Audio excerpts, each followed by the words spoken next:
No touch, no kiss, at least ఒక hug అయినా లేదు సార్. లేదంటే ఎలా రా? పోనీలే, ఏ థియేటర్ తీసుకెళ్ళావు? Gokul theatre sir. Gokul theatre bro, నువ్వు వేస్ట్ అయ్యా వేస్ట్. పోనీలే, ఏ సినిమాకి తీసుకెళ్ళావు? Super cinema sir. ఏ సినిమా రా?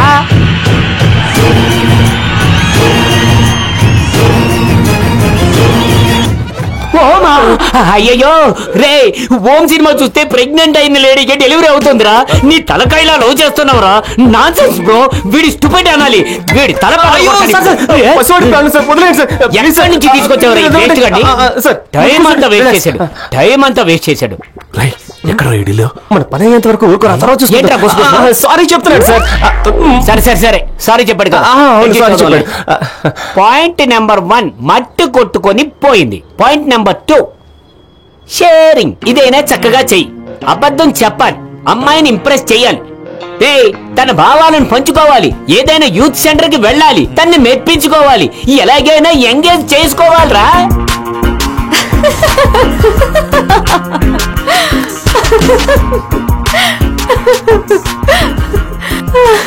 అమ్మయ్యా, that was a nice joke yeah. ఇంతకీ ఏం వర్క్ చేస్తుంటారు మీరు? చాలానే వర్క్ చేస్తాను, కానీ సంపాదన వచ్చేది మాత్రం చేయటం లేదు. Okay nice. ఏం చదువుకున్నావు? చాలానే చదువుకున్నాను, కానీ పనికొచ్చేంతగా ఏది చదువుకోలేదు.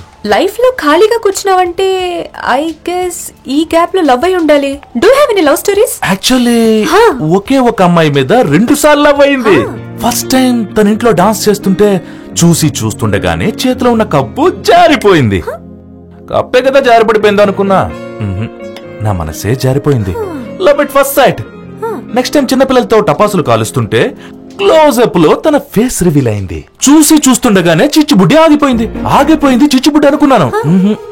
నా గుండె ఆగిపోయినట్టయింది. అది లవ్ ఎట్ సెకండ్ సైట్. ఆమె గురించి ఎంక్వైరీ చేస్తే ఎవరినో లవ్ చేసిందని తెలిసింది. సరే, ఎక్కడున్నా ఎలా ఉన్నా తన సుఖంగా ఉండాలని త్యాగం చేసేసా.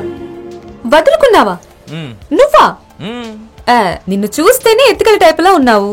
ఏంటి అబద్ధం చెప్పడం కూడా చేత కాదా? ఎన్ని సినిమాలు చూడలేదు?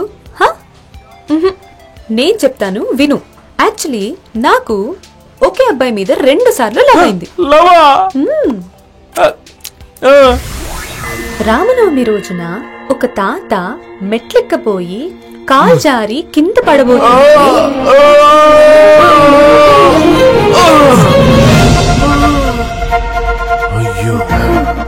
ఆ తాత శ్రీరాముడే వచ్చి కాపాడాడని ఆ అబ్బాయికి థ్యాంక్స్ చెప్పాడు. First sight.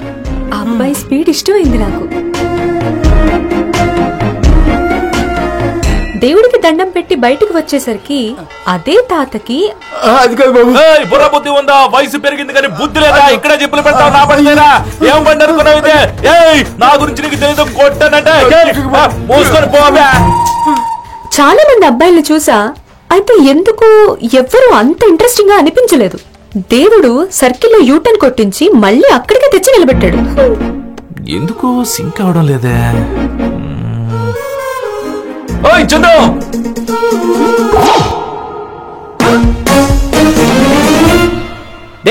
నువ్వు ఇలాగే చేస్తుంటే ఆ అమ్మాయి నాన్ సింక్ లో నాన్ స్టాప్ గా పరిగెత్తిపోతుందిరా. జాగ్రత్తగా ఉండు. గూట్లే, వీడికి చెప్పరా, వాడి లవ్ సక్సెస్ కాదురా, ప్లాఫ్ అవుతుందిరా. ముందు ఇక్కడ నుంచి తీసుకో. ఎవరు చేయి చూపించి మాట్లాడుతున్నాడు వీడు? ఎవడనుకున్నావురా నన్ను? నేను ఒక గ్రీకు వీరుడు, ఒక టక్ జగదీషు, అలవైకుంఠపురం లాంటి ఇల్లు, పిచ్చిరాజు అంటేనే ఒక బ్రాండ్. నాకే చేయి చూపించి మాట్లాడతావురా? ఇది మామూలు అవమానం కాదు. కాబోయే లవర్ సంఘాన్ని హత్య చేసినట్లు మాట్లాడుతున్నాడు. వీడు అంత చూస్తున్నాడు. సార్ మీరు లవ్ గురు సార్, అంత టెన్షన్ పడితే ఎలా? ఇంకో 5,000 ఎక్స్ట్రా తీసుకుని ఒక ఐడియా ఇస్తే ఏమవుతుంది సార్?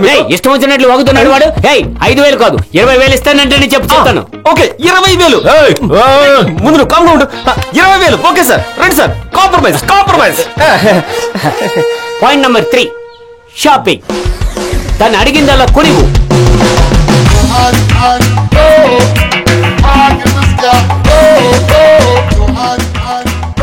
కొంచెం దగ్గరగా రండి.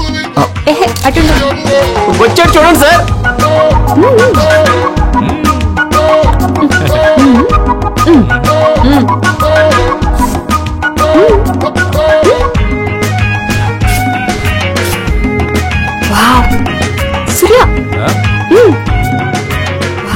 కావాలా? చిన్నప్పుడు మా అవ్వ చెప్పేది నాతో మ్యారేజ్ అయ్యే అబ్బాయి రాజకుమారులా వచ్చి ఏనుగు మీద నన్ను తీసుకుని పోతాడని. ఏయ్ బుల్బుల్, ఏనుగెక్కొచ్చినంత మాత్రాన రాజ్ కుమార్ కాలేడు, 7 సముద్రాలు దాటొచ్చినంత మాత్రాన సుందర్ పిచ్చయ్ కాలేడు, మిలియనియర్ అయినంత మాత్రాన ఎవ్వరు ముఖేష్ అంబానీ కాలేడు. మాట్లాడాలంటే సత్తా ఉండాలి, అది గమ్మత్తుగా ఉండాలి, పనిలో ఒక నీతి ఉండాలి, అన్నిట్లో ఒక యోగ్యత ఉండాలి. ఏంటమ్ముడు, అర్థమైందా? అర్థం కాకపోతే ఇంకేమి ఇప్పించను, మూసుకున్నా వెనకలేరా. పాయింట్ నెంబర్ 3 కూడా మట్టి కొట్టుకుపోయింది. ఇంకా పాయింట్ నెంబర్ 4 అప్లై చేయాలి. ఏంటి sir point number 4? Security. Security. మా వాడు చిరుతాలా ఎగురుకుంటూ వస్తున్నాడు చూడరా.